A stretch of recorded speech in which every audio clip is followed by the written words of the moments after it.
और उधर यूक्रेन के मारियोपोल में रूसी हमले की वजह से चिड़ियाघर के जानवरों की भी जान आफत में पड़ गई है। बताया गया कि रूसी सेना के ताबड़तोड़ हमलों के बावजूद वहां से जानवरों को नहीं हटाया गया। जबकि जंग के शुरू होने से अब तक यूक्रेन के कई चिड़ियाघरों से जानवरों को दूसरे देशों में शिफ्ट किया जा चुका है, लेकिन मारियोपोल में भीषण बमबारी के बावजूद इस चिड़ियाघर के जानवरों को कहीं नहीं भेजा गया। यही नहीं, दावा तो ये भी किया जा रहा है कि जानवरों की देखभाल करने के लिए वहां के सभी कर्मचारी भी रुक गए, यानी उन्होंने जानवरों की सुरक्षा के लिए अपनी जान की भी परवाह नहीं की। Шли обстрелы, мы кормили, поили, мы ни один день не оставляли без этого. Выбирали моменты, когда вот идут и рядом. बताया गया कि यूक्रेन के दूसरे शहरों के अलावा कई देशों से इन जानवरों के लिए खाना भेजा जा रहा है। हालांकि रूसी हमले में अब तक यहाँ के कई जानवरों की मौत की भी खबर है। इस चिड़ियाघर में बाघ, तेंदुआ, भालू समेत कई जानवर नजर आए। और यूपी के फतेहपुर और कौशाम्बी से 24 करोड़ रुपए का गांजा बरामद किया गया। 2 दिन में नारकोटिक्स कंट्रोल ब्यूरो ने यूपी के फतेहपुर और कौशाम्बी से 24 करोड़ रुपए का गांजा बरामद किया। ओडिशा और विजयवाड़ा से लाया जा रहा था गांजा। यूपी के कानपुर में धार्मिक मंच पर जमकर अश्लील डांस हुआ। वीडियो में एक शख्स पैसे उड़ाता दिखा। सोशल मीडिया पर तेजी से वायरल हो रहा है डांस का वीडियो। मध्य प्रदेश के खंडवा में घरेलू विवाद के बाद कुएं में कूदा शख्स, पुलिस ने रेस्क्यू करके सुरक्षित बाहर निकाला। हाल ही में जेल से छूट कर आया था युवक। इस बीच रूस के साथ 61 दिनों से जंग लड़ रहे यूक्रेन के हाथ एक बेहद ही खतरनाक हथियार लग गया।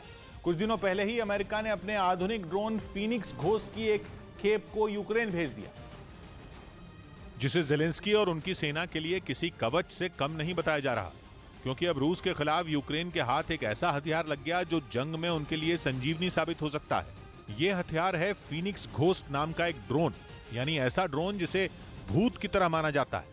और इसे घोस्ट ड्रोन इसलिए कहा जा रहा है क्योंकि दुनिया को अभी इस खतरनाक हथियार के बारे में ज्यादा जानकारी ही नहीं है, यानी ये कैसे काम करता है, इसका वार कितना घातक हो सकता है, ये बात अभी तक सामने नहीं आई। क्योंकि अमेरिका ने यूक्रेन के साथ रूस की जंग शुरू होने के कुछ दिन पहले ही इस बेहद खास ड्रोन को बनाना शुरू कर दिया था। अमेरिका ने दावा किया कि घोस्ट ड्रोन खासतौर पर यूक्रेन की क्षमताओं को देखते हुए ही डिजाइन किया गया, और जैसे ही ये बनकर तैयार हुआ, इसे यूक्रेन भेज दिया गया। बताया गया कि अमेरिका के इस घातक हथियार का इस्तेमाल सबसे पहले पूर्वी यूक्रेन के डॉनबास इलाके में किया जाएगा। असल में रूस ने अब अपनी पूरी ताकत डॉनबास में ही लगा रखी है।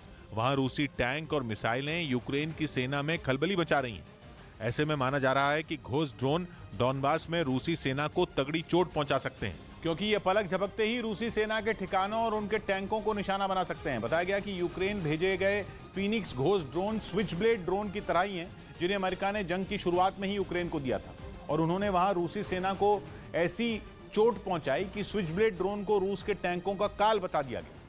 अमेरिका के मुताबिक घोस्ट ड्रोन भी रूसी सेना के लिए स्विच ब्लेड ड्रोन जितने ही घातक साबित हो सकते हैं, क्योंकि ये भी आत्मघाती ड्रोन होते हैं। मतलब कि ये बम नहीं बरसाते, बल्कि खुद बम की तरह गिरकर टारगेट को तबाह कर देते हैं। स्विच ब्लेड ड्रोन की तरह ही घोस्ट ड्रोन में भी बेहद शक्तिशाली कैमरे लगे हैं, जो निशाने की सटीक तस्वीर लेने में उसकी मदद करते हैं। यही नहीं, इस ड्रोन में इंफ्रारेड सेंसर भी लगे हैं, जिससे ये अंधेरे में भी बेहद सटीक जानकारी जुटा सकता है, और उसकी मदद से रूस के टैंकों और बख्तरबंद गाड़ियों को आसानी से निशाना बना सकता है। अमेरिका ने ऐसे 121 फीनिक्स घोस्ट ड्रोन यूक्रेन भेजे, जो स्विच ब्लेड ड्रोन के साथ मिलकर अब पुतिन की सेना को नुकसान पहुंचाने का काम करेंगे। बताया गया कि ये आत्मघाती ड्रोन मैदानी इलाकों से गुजर रहे रूस के टैंकों और बख्तरबंद गाड़ियों के लिए किसी बुरे सपने से कम नहीं। यानी एक बार रूसी सेना का काफिला घोस्ट ड्रोन की नजर में आया तो फिर बच पाना मुश्किल ही होगा। अमेरिका के रक्षा मंत्रालय पेंटागन के मुताबिक इस ड्रोन को बनाने में यूक्रेन की जरूरतों का पूरा ध्यान रखा गया। We will continue to move that development in ways that are attuned to Ukrainian requirements. हालांकि यूक्रेन की इस तरह से मदद करने पर रूस अमेरिका पर बुरी तरह भड़क गया। उसने अमेरिका के इस कदम को दादागिरी करार दे दिया। और मुंबई में एक महिला यात्री ट्रेन की